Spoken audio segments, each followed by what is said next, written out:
এটা একটা ব্ল্যাকের উপর রিভাইভেল পাড় গলানি শাড়ি। এই থাকছে আঁচলের অংশটা। আঁচলটা থাকছে এভাবে কলগা মোটিফে। এই থাকছে আঁচলের অংশটা।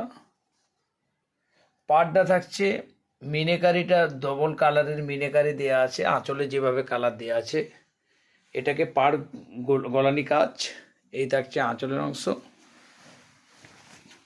আর এটার মিডিলও এইভাবে একটা পাড় থাকছে, আর ছোট্ট ছোট্ট কালারিং বুটি দিয়ে, 3 কালারের 4 কালারের বুটি দিয়ে। ভেতরের অংশটা থাকছে পুরো প্লেন। ভেতরের অংশ থাকছে পুরো প্লেন, আর বিপি থাকছে রানিং। এই থাকছে বিপির অংশটা। আমার ভিডিওটি ভালো লাগলে সাবস্ক্রাইব করুন, লাইক করুন, শেয়ার করুন।